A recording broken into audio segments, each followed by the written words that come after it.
Hi, you're lost. Thank you. Welcome back, everybody, to House General and Housing. It is still Thursday, May 1. Happy May Day, everyone. We've heard a little, we're discussing S-127, which is the Senate housing bill that is the analog to our housing bill. Preliminarily, at the Senate version, which because we possess it now, our brilliant work has left us and is over there in the Senate. But for the moment, the Senate bill is the vehicle that we are assuming for purposes of assembling a bill. We are dealing now with the material that was produced with a lot of work by the Commerce Committee. And it's at the 23 page 5.2. So we're now in committee discussion. What I've been doing, I mean, I have my own opinions about a lot of the issues that you've heard, and I'm sure people do, but I've been talking to people and trying to get a sense of where the committee is at. And Ashley and I'll take primary responsibility. Ashley and I have come up with some proposed solutions or general language. We would have to go through council. So we're going to need, John is going to be with us tomorrow morning. We'll have Cameron and Ellen with us. And, they can put language on it. And I'm just doing this to facilitate conversation. As I said, I don't necessarily agree with everything in here, even though I put my name on it or my initials. So I'm going to pass out these things and we can go through them one at a time, and they are online. Oh, they aren't online yet? Oh, wait, I haven't said them. Hold on, then we'll wait just a minute. Let me take care of that. Thank you.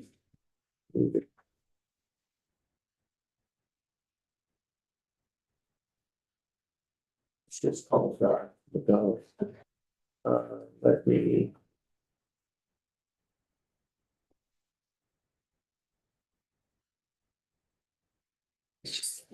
Yeah. Where did I put it?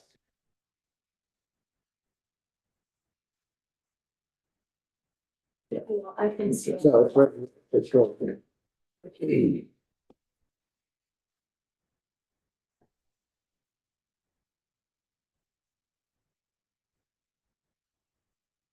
Yeah, right. But I'm gonna go, it's coming Oh, right yes. now, and I will, is there any left? Any? Is there a copy sitting somewhere? I'll Yep. print. No, I printed 15. There's one. Did you have yours? Mhm. Okay. So I guess Ashley and I are gonna walk through these ideas. And Go ahead. I just want to say, I think we want to use this time as a full committee discussion. Specifically on the CHIP language. And as Mark had mentioned, this is just kind of to help navigate through that discussion. If there's something else that's not in here or you want to point out, this is the time to talk about it. I think we were just trying to understand some of the concerns that we heard yesterday from witnesses and provide options so we have a starting.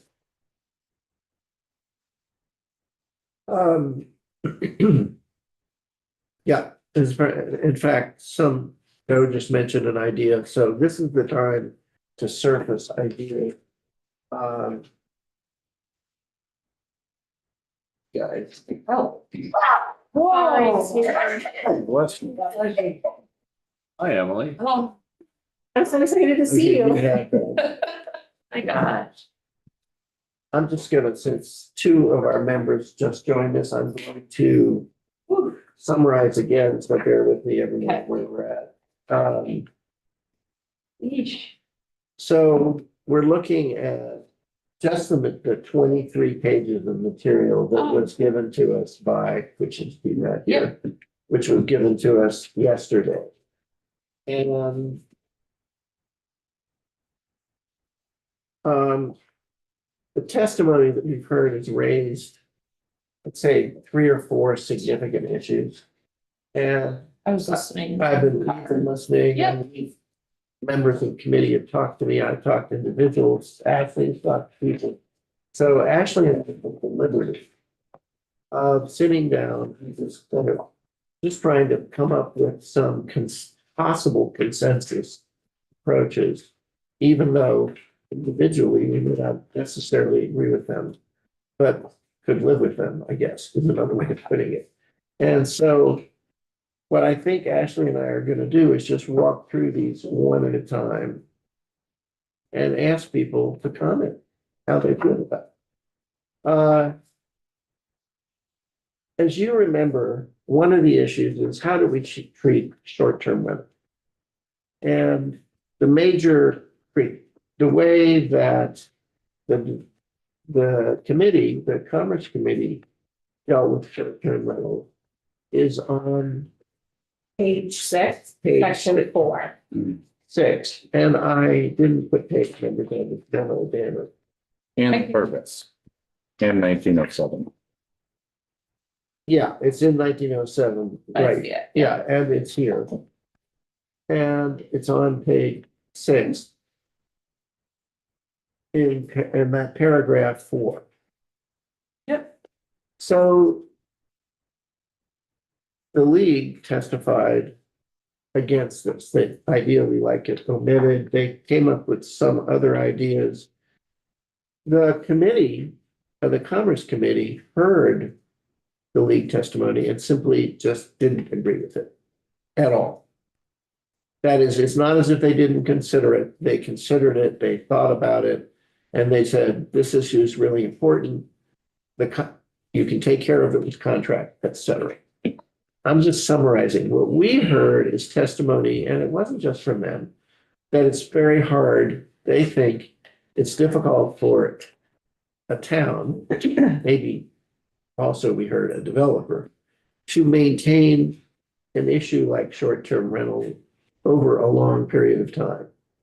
They can't, that's hard. So Ashley, you want to give them what our thought was on that? Sure, happy to. So while I am not an attorney and I have never been an attorney, we do have So somebody you who say, has yeah. been.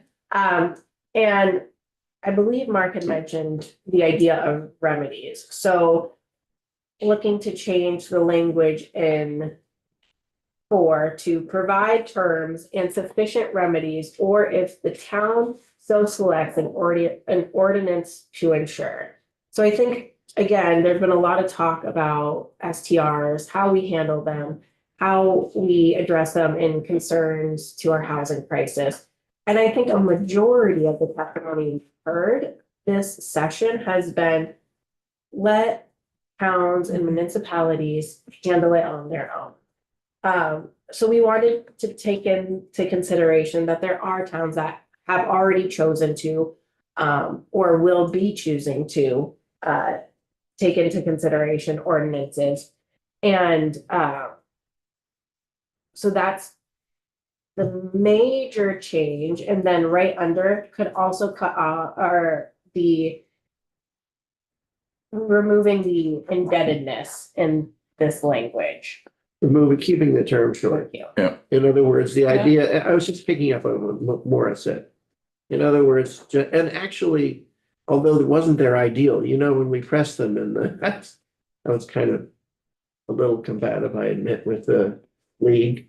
But they admitted that kind of the first buyer, it's much easier to deal with it with the first round. And Yeah. so when I asked Maura, remember when she was here, I said, well, yeah, what would you do? She said, I would cut it off at Primary. primary residence. So that's that suggestion. Okay, In other words, it leaves in, I think it's fair to say, Ashley and I like or feel there is merit to the sort of basic underlying approach in this ordinance, this version, which is to have affordability and the short-term thing be in the purpose clause. And with the flexibility provided by the word encourage. In other words, it's not absolutely mandated, it's encouraged. And so you see that the purpose clause says the purpose of the housing interest tax increment financing is to provide revenues for the improvements and related costs to encourage the development of primary residence for households of low and moderate income. So that's our intent. Yeah, that's what our intent is. Yeah. And then what they did over in Congress, which I thought was good, it was artful, elegant as Miro would say, they constantly refer back to 1907 at key points. And here, so this is the first one. And so this approach just basically not what the league ideally wanted, but it says, yes, yeah.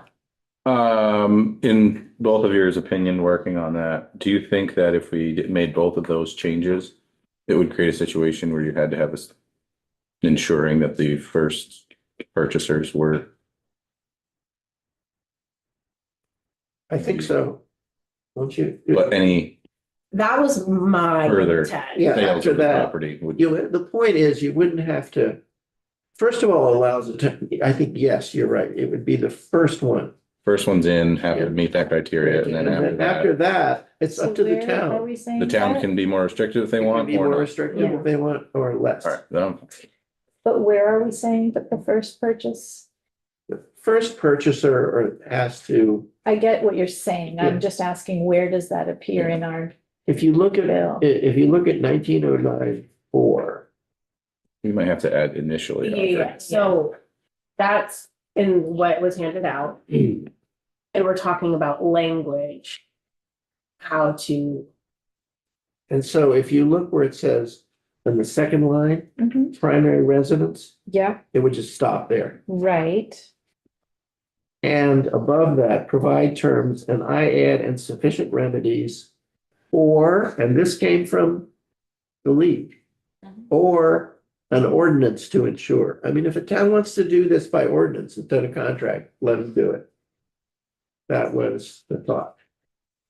Yeah, But this first purchase. I'm yeah, sorry. it's the first purchase out, yeah. So what Leonora said, it Very- doesn't clarify that Well it said. doesn't explicitly say first purchase. Yeah, And that's, yours. Yeah. Would say we would, so That's the I thing. think if the Unless you count committee the agrees, Initial, yeah, initial, if the committee agrees that that's how we want to move forward, Mhm. then I think we would need to work with John, Ledge Council, who'll be here tomorrow. And so I think our idea was, let's get our ideas of where we want to change, because John Yeah. apparently is a hot Rather commodity in than this doing the building right language. now, Okay. so we can move forward. okay. So if the committee agrees, I think definitely And we I'm need to not like saying- massage that. Yeah, and I'm not saying, let me explain the purpose of this exercise. I'm not saying if you say yes to everything, you have to vote for this. Yeah, I'm just saying, this is, I want us to be clear enough where we are so we can tell John, draft this for us so that in the Yeah. afternoon, we have a bill. Yes, and then all three of you, yes. Okay, well, it's, the words are in this same area, but I'm not talking about the end part. When they talk about primary residence, in my own research, because I'm always like, why don't they use the word domicile, which has more teeth to it than primary residence? But they also use both terms. In my research, primary residence seem to have more timelines put on it. Like you have to actually be in that building for a certain amount of time. Where if you domicile at that residence, I mean, you might be called away to take care of, a sick relative or something. And you might not be back for a year, but your domicile is still in that location. Why don't we, I'm noting that as an issue to ask John. Okay, I can't, I mean, I think we gotta ask him, Okay. yeah. Easier to check. That would be a lot easier to verify as well. It's a matter of, yeah, it's where you pay your income taxes. That's your place of residence. It's on your driver's license. You don't have to go look through their windows to see if they're there. Let's just ask John. Yeah. I think we should also, John or Ellen. We have such interdisciplinary things. We got to deal with everybody here. You had a question, did you not? Oh, good. So are we talking about the first buyer? Let's call it the first buyer. Yeah, And let's say they leave for a year and they rent it. Wouldn't that be in the lease, or if the lease says no subletting? Wouldn't that cover it, that only that first buyer? Because that first buyer still owns the property. Cause if you are leasing it as a buyer, like you're still that first buyer, you bought the property. Right. So it would be if I bought the property and I'm like, I'm gonna go to New Hampshire, I'm like moving, I'm not gonna have that anymore. I then sell it to either a landlord or somebody who's gonna be in that property. That's then the second buyer. So where does short-term rental come in? someone could, let's say, under this change, okay? If let's say that the town just decided to do nothing more than the minimum. Okay. If the town did nothing more than the minimum required, the first person who bought the house could not buy the house or the apartment and turn it into a short-term home. Then they sell the house And they sell whenever, whenever. The next person could, and they could sell it Yeah. within a day of buying it. they could. Unless your municipality has created. Yeah. Oh, I mean, what it's essentially, I'm just telling you, Yeah. it's leaning in the direction of the league on this without going all the way. I don't love it personally, but I'm gathering from people that there's a desire to be a little lenient here. And that would do it. I do think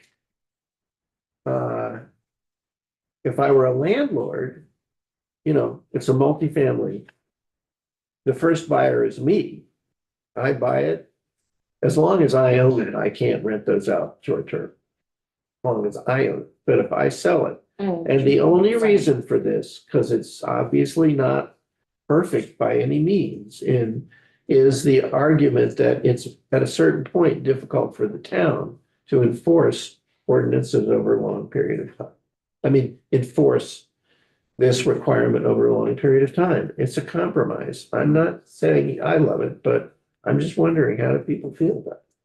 So my question is, why can't it be implemented the same as, and Chris might be able to help with this, when Champlain Housing Trust is involved and they've given the money to the first owner, first buyer, that home follows the next person who might But it purchase goes it. back through Champlain Yeah, Housing so they Trust. have an agency who's taking care of that and following it. Yeah, Some of Champlain our, Housing. and as Maura had said, some of our municipalities, like the whole point of this specific language and CHIP and making it easier for like most rural, small towns is there's not the capacity in Okay. some of our towns. I mean, they do amazing work. Yeah. Please don't get me wrong, but some of them are not going to be able to do a tip, or some of them, like Maura had said, nope, no new programs. So I think it's It's just, but if there are municipalities who are saying, nope, we are actually, here's our ordinance. This is what we say about STRs. Here's what we say about landlords. Like, they also have that ability. So really you're allowing the municipality to choose what's best for them. Sally and then Tom. Thank you. So I think, I hear you on the language not being in there, and I don't think we should specify that language, because I think that is more of a tie down and saying that. I think the language in the open with the clarity that the chair and vice chair like that you specified, I like that language because it leaves it to the municipality to determine, and it sort of imply, but it doesn't have to clearly say that, because then that will mitigate, in my opinion, someone buying it and then selling it the next day. That scenario, right? Because it will have to get teased out. If you clearly write it there that it's initially, that opens up all those other opportunities. So I like the way that compromise language that you put in there. I wanted to say that. And then the other thing I was just gonna say is that I think the concern about the short-term rentals was that was part of the concern, right? Was that people would purchase them and use them initially for that. So I think this remedies all of those things in sort of, it's not the best solution. However, I think it's a really solid compromise to aim at our goal of having people access this infrastructure funding so that they can create housing, and also leave it to the municipalities to decide what that will look like going forward after those situations. This is half of an idea. And How many I'm not- did you say we had in our speech? Actually, I think we have three. All my best friends are attorneys. Um, if it's with regard to a subsequent sale, Yeah. if there is, a clear sunset to this, there are a number of things that get verified at time of closing. Yeah. And filed with, what do you call it? I mean, you have to Indeed. deed and the recording of the sale.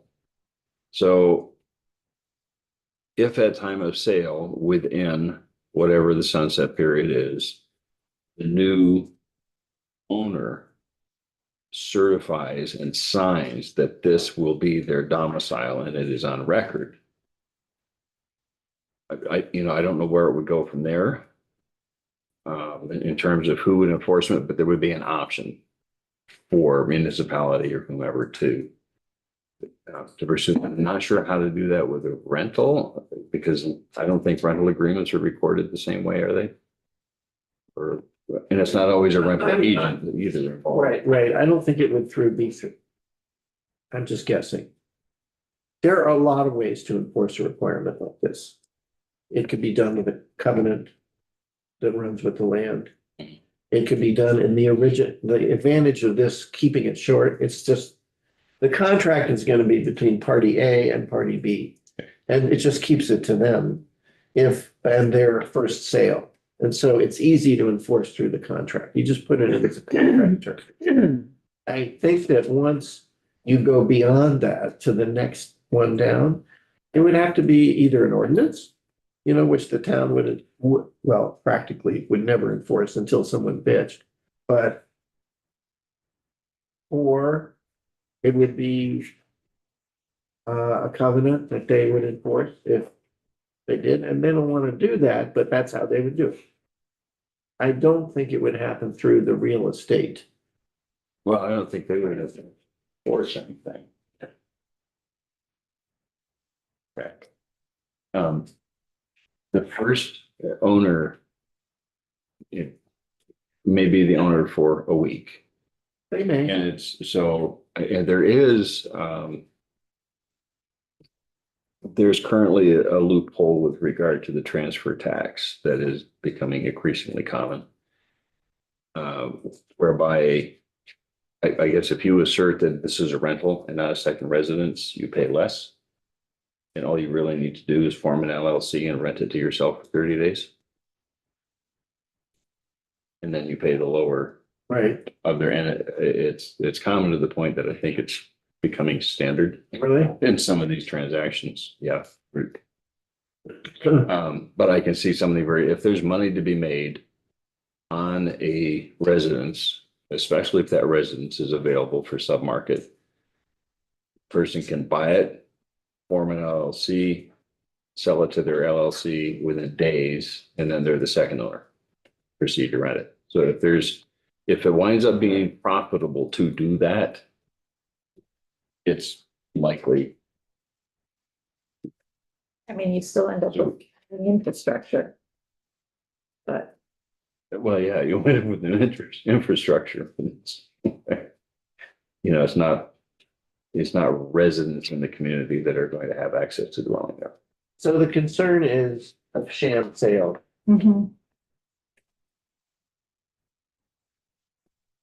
Okay, we tell our lawyer that.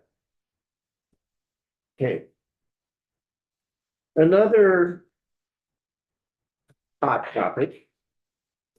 Do you want to make sure that there are no Oh, other Any comments other or questions comments, on questions that? on that? Nope. Remember, you don't have to say, I love it. You just have to say it's okay to go after our council for this bit. The next is location criteria. Okay, again, summarize, what page is this is, It is, I believe, on. It's 8, starting on. Oh, bottom of page 8. is it? Yeah, okay, okay, 8 to 9. yeah. All right, so here. You want to take this one? Sure. Okay, So, wait a minute, I'm gonna add one thing in general before he gets to the meat. First of all, we have the bill, so we can tackle this issue. It is, to my knowledge, being discussed. It was discussed ad nauseum yesterday in the Environment Committee. They may be providing us language. And we will take that language under advisement, and if we get it, when we get it, I'll convey it to all of you and we'll rediscuss this. What we are hearing around the building are two sets of concerns, which conflict with each other. But they are sort of in tension. in this building, really? Yeah. One is, I think, the rural communities. Sorry, I don't know, it's so much of a party issue as a regional issue. I think particularly rural communities are worried that if we're too restrictive and we eliminate tier 2, that we will be eliminating real possibilities for development. Others are arguing, no, not really. If you look hard, tier 1, particularly tier 1B, is quite permissive, large, and has lots of areas. And particularly since you have this half-mile buffer, that it's if people would only look hard, they would find most everything they want to do is in tier 1, maybe in tier 1B. Tier 1, to remind you, 1B, you have to have either sewer and water or sandy soil so you can suitable for a septic. Another group is feeling, and I would say this is very strong. Look, we're taking the education fund money, whether you buy the but for or you don't. Taking education fund money, and I want to see the word, I think Nora was right, guardrails on this. I want to see some boundary on this. And if you just include tier 2 wholesale, it's like most of the thing. So go ahead. We're trying to navigate those, but we have some actually fairly strong feelings about this, which we share. So- Go ahead. And I will just say, I kind of fall right in between those two where they're kind of, well, they contradict each other, but at the end of the day, the argument is that tier two is a very large portion of the state. Which was my concern last year when the tiers came out.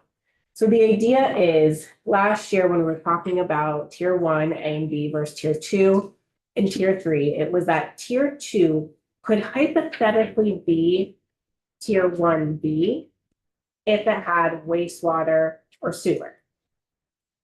And wastewater and sewer, as we all know, is infrastructure. So it was the idea that if we change the language to an area with tier two that has zoning, so making sure that there is zoning applicable, is consistent with that zoning, and where the proposed improvements in the housing infrastructure project, when complete, would meet the criteria for inclusion in tier one B.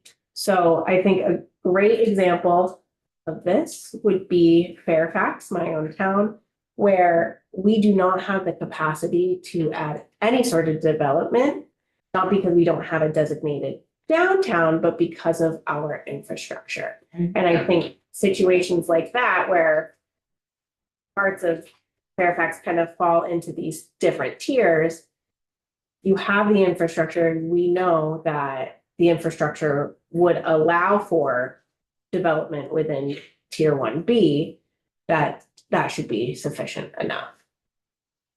So in other words, if it's tier one, oneable, you know, if you could make it tier one. Yeah. If with the project, Yeah. with the project that you're talking That's what about, it's lacking. then our thought is it should be in. And not in if it gets an Act 250 period, you know, permit, just in. Just like it was tier one. I dig it. There's another half, but do you have a question before I go to the other half? I have a question, but I don't know whether it fits into this. That's good. Okay. What about places that have some infrastructure, like a school being redeveloped into housing, or Right? part of a school where there's a swimming pool or a theater or a basketball court that can be used for the public? Right. So it has some infrastructure already in existence, but not enough to support individual housing units. Well, first of all, it's a school and with infrastructure, it's probably in tier one. But Probably what? in tier one, already. yeah, in tier one already. I mean, I will tell you, in my town, when I looked at those maps in tier one B, my God, it's every little village in my town, none of which are anywhere near gonna have anything but septic systems. They're all in tier one B. So I think it's probably in tier one B to start, but if it wasn't, and you needed to expand the infrastructure, I think that it should be included under this. I was gonna say my intent, and I think, you know, just the wastewater and sewer were, I was just saying, because that's what I remember happening here. But because the language here uses where the proposed improvements in the housing infrastructure project, not specifically saying like wastewater or sewer, I think there are other aspects that could be considered that would make it or should make it tier one. That's just my intent, my thoughts. Right. Because it's things like sidewalks, public transportation, there's a few other criteria Yeah. to be present. Would it accomplish the same thing or even be feasible to try to just extend the buffer zone?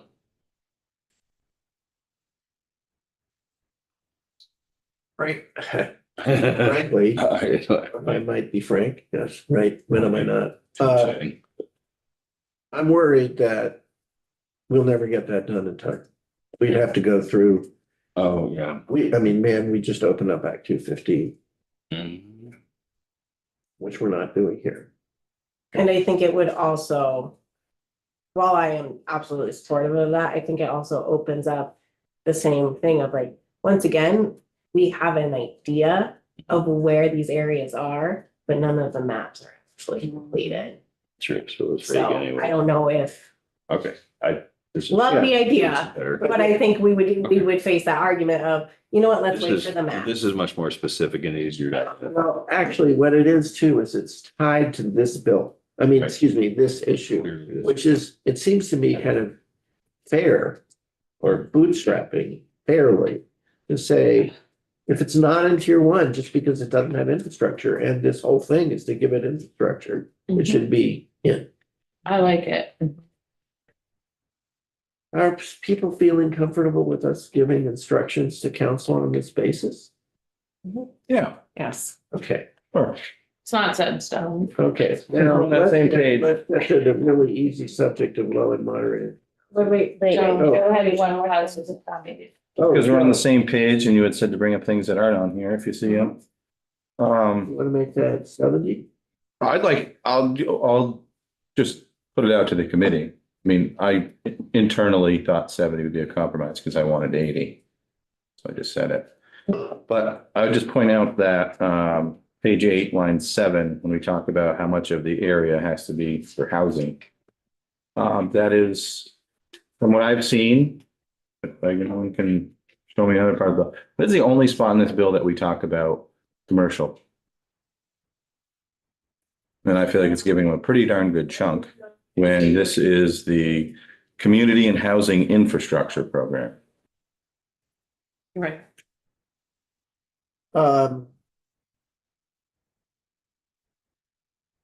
So how do people feel about, I mean, I just don't feel like, I don't feel like I've heard a single person in this building be like, man, we are really short on commercial space in the state.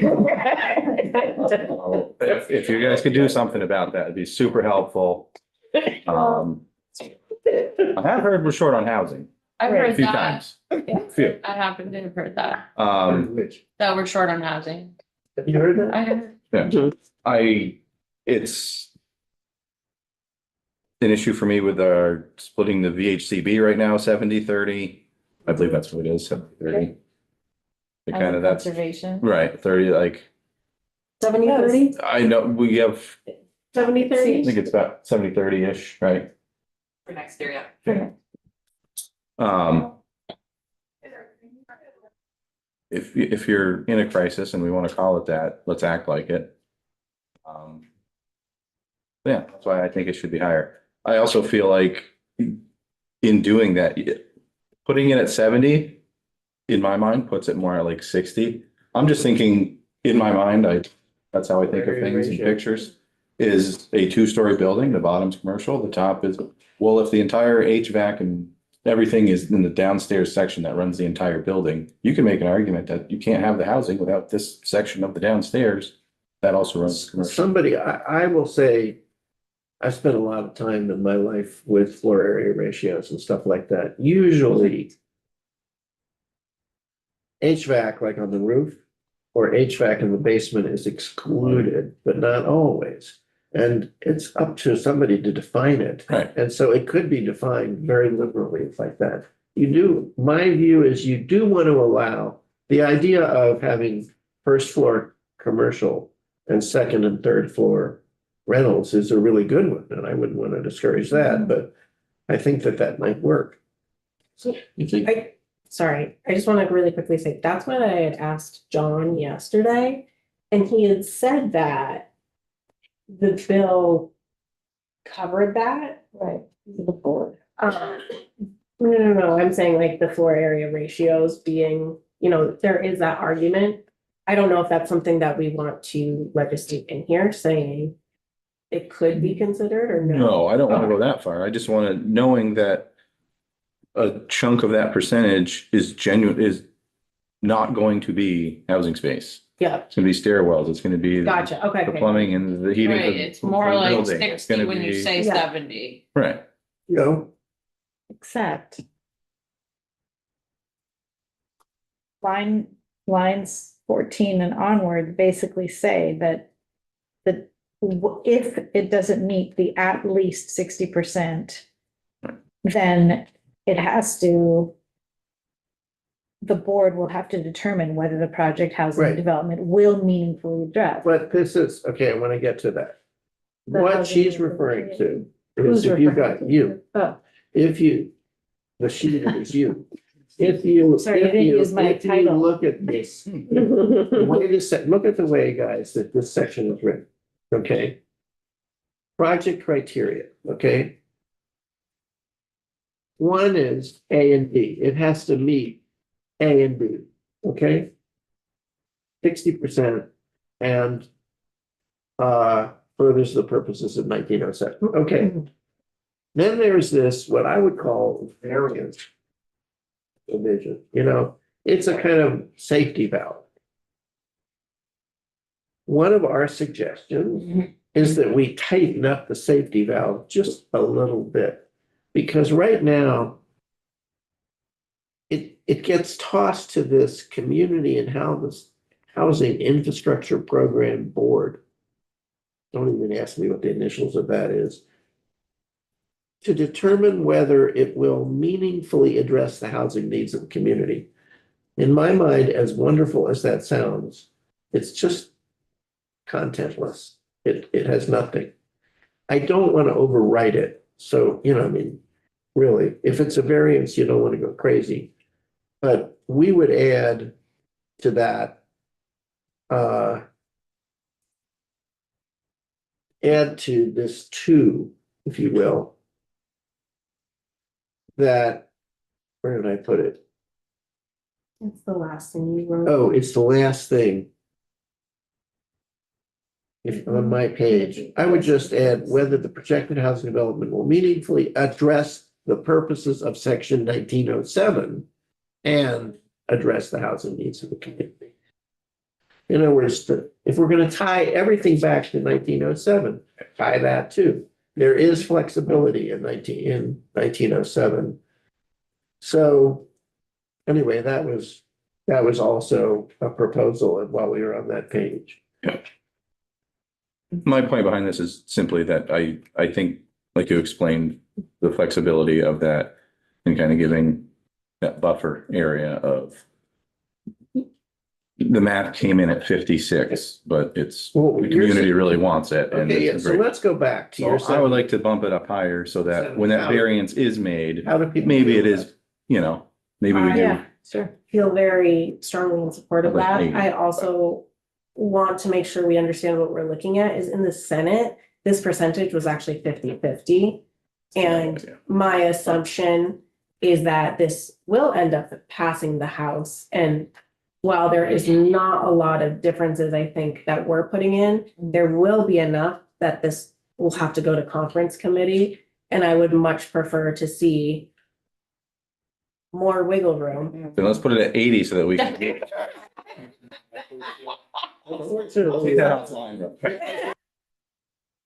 Unfortunately, we're live, yeah. Yeah. But I definitely think that would give us more room for negotiation, as if we say, yep, nope, totally agree. There's still that auxiliary. But so I'm very strongly in support of this. I support it as well. Okay, Tom, So just three observations. One, if we are in the language regarding tier 2, if we're moving the guardrails out a little bit, this may be, this might appeal to people who would be uncomfortable with that. I think that this would be something that they would make a feel that's a good point, yeah. I also think that, and I remember in testimony, some of these multi-story housing developments have an anchor tenant on the ground floor, and that commercial rent helps the lower income rent pencil out upstairs. That's correct. So it does serve a function for housing. I also have a sense, and I have no numbers to offer, but most of those buildings are in places where there is already infrastructure. Well, for example, the store in East Callis has the store on the first floor. Right. Yeah. And then the rentals above, and thank God the store. The rent from the store does help us pay for the building, Right. which helps us keep the rents, well, the rents are low, they're affordable, but yeah.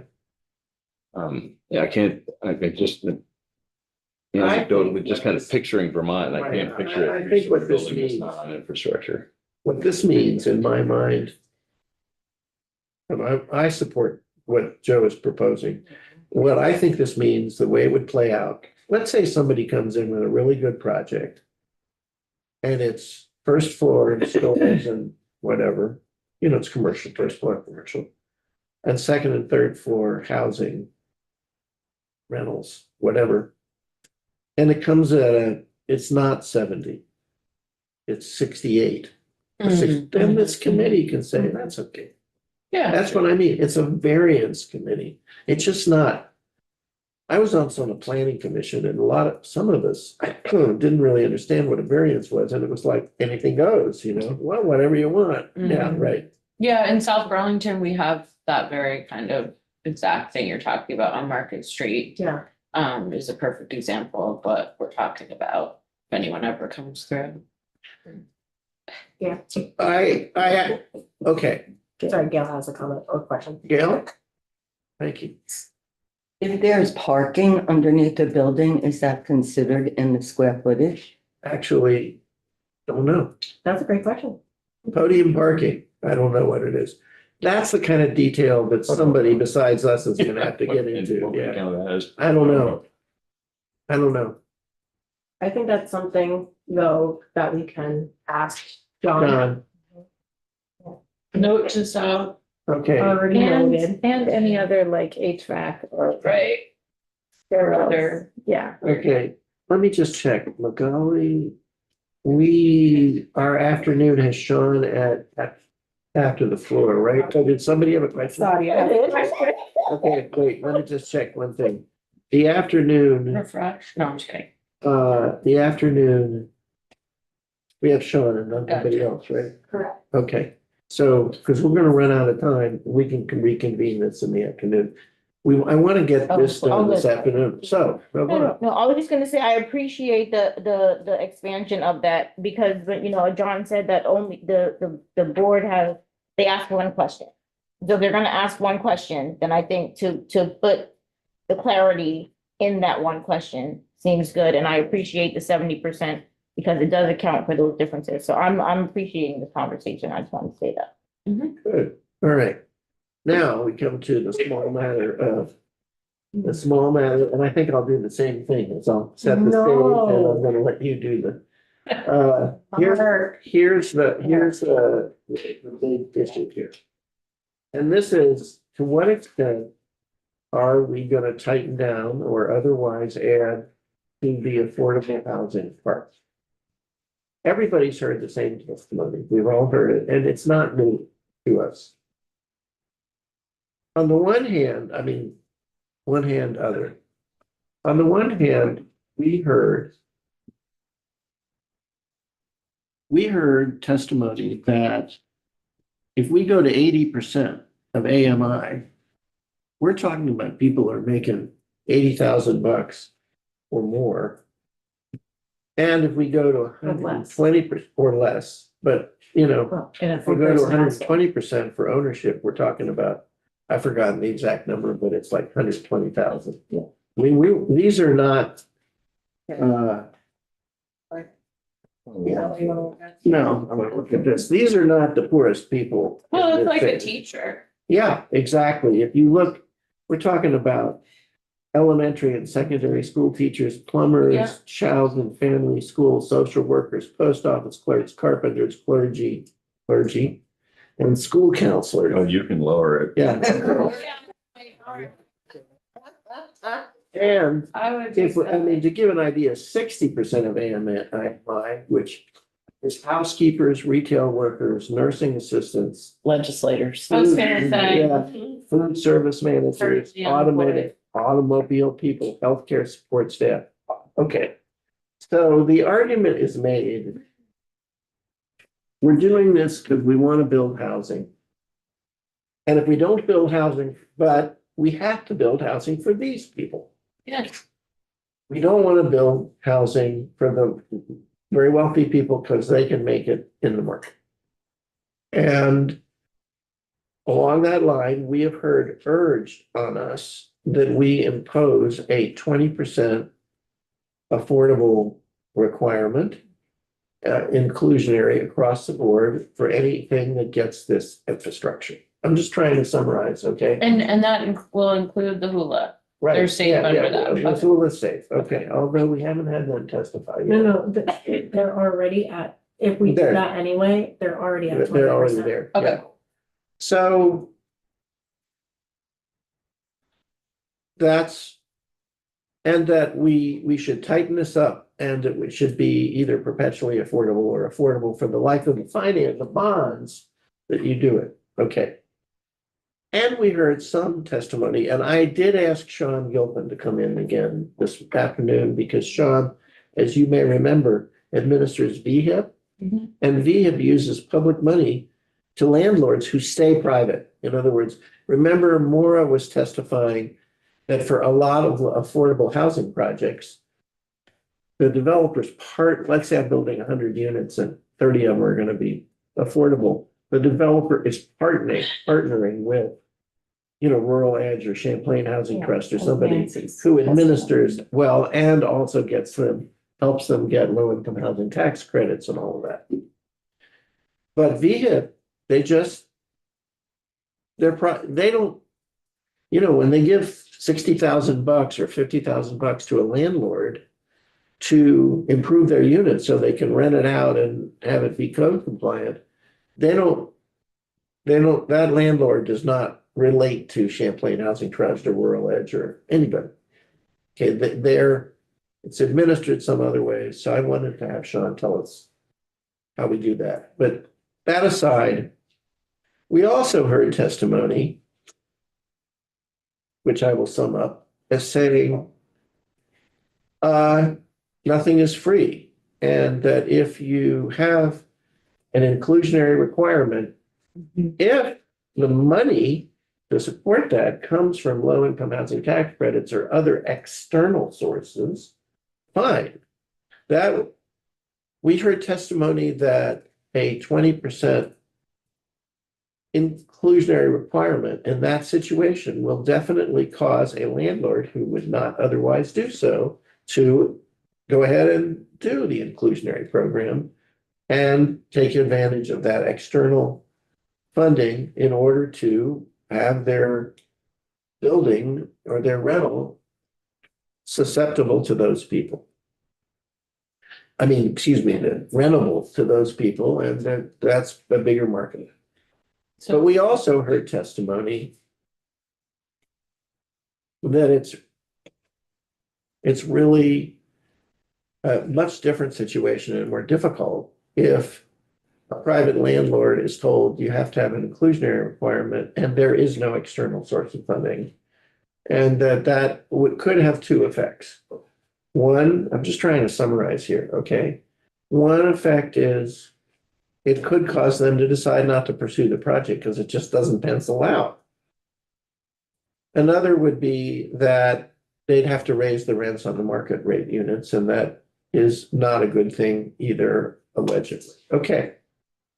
And you heard testimony that it is very difficult to administer long-term affordability absent a partnership with a funded partnership with an entity like the DHFA for their programs or et cetera.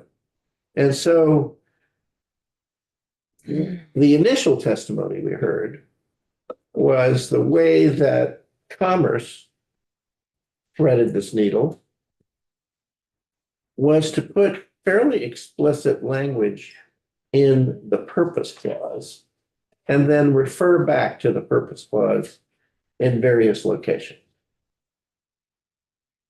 I guess we felt that, I'm an affordable housing advocate. I don't want to see $1 million condos filled with public funds, and that's what this is. Oh, and I want to be fair. We heard testimony that we shouldn't do anything because it's all about infrastructure, not about affordable housing. So Who said that one?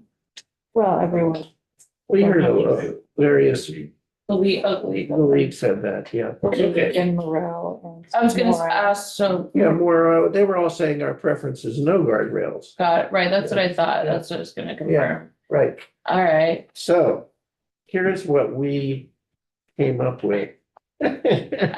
as threading the needle on this one, guys.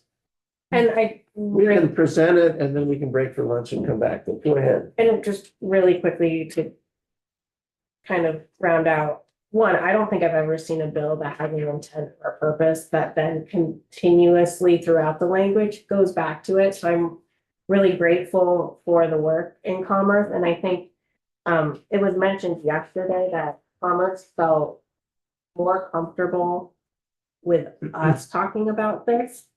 Mhm. That didn't make sense to me because they were so intent on their purpose and making sure this was as well done as possible. So I did ask, and they said that they actually did discuss this aspect of it, but very purposefully did not include language on affordable housing. Beyond what they have. Right, yeah. So our idea was that to go back to the purpose, again, on page 4, starting on line 4, page 4, line 4. Where the purpose would not change at all. But because the words low and moderate incomes are within the purpose, in the definitions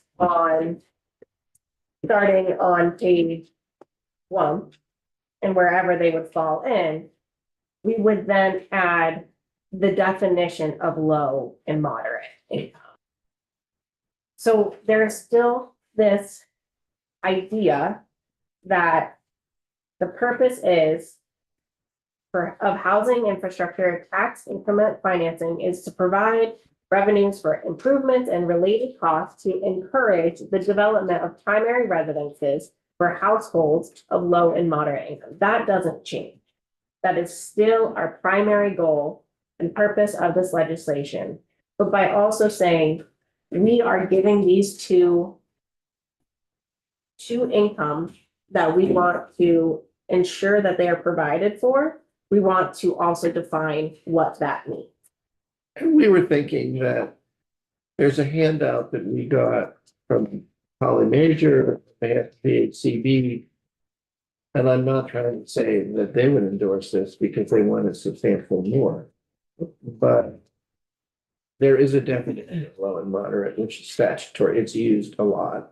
And it's, I'm happy to actually over lunch distribute to the members that it's owner occupied for which the total annual cost of ownership, including principal owner's taxes, blah, blah, blah, does not exceed 30%.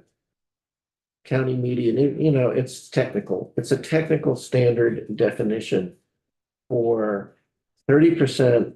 It's a Doesn't sound like a income threshold. That sounds like a debt to it's ratio. yeah, and so I'm going to pass this I out. think moderate income. Wouldn't it Yeah, just and be- they also Make- there's one for rental and there's one for Homeownership. Mixed income house, yeah. It's not. I'm not talking about the definition of mixed income housing. okay. That's what they would really like, and I'm attracted to it personally. I'm just trying to come up with what I think.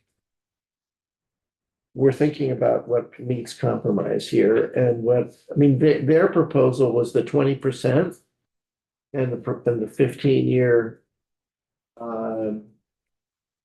the 15-year duration. But if you look at X in the middle of the page, low and moderate means either follow. And what I'll do is I will hand that out. But our feeling is, and I guess I'm gonna just conclude with this and then we'll break for lunch. Come back, we'll hear a little testimony and we'll keep talking. Okay. The theory here, for better or for worse, is to maintain the regime that Commerce proposed. In other words, it's a sort of purpose-based regime, which says that the purpose of this thing is to encourage infrastructure for households. It's to develop housing infrastructure and to construct housing development. No, it's where is it? Page 4, page 4. line 4. Yeah, the purpose is to provide revenues for improvements in related costs to encourage the development of primary residence for households of low or moderate income. And we felt if we wanted to go with that approach, it needed to be tightened up a little bit.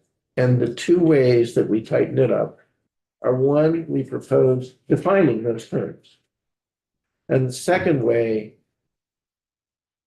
and I'll talk for a minute just about what I think that really means in the real world. And the second, as we told you earlier, and is at the very bottom of the page, of the other page I gave you, to make sure that it references that when that board, the sort of variance board, they have to refer to that. What does this mean?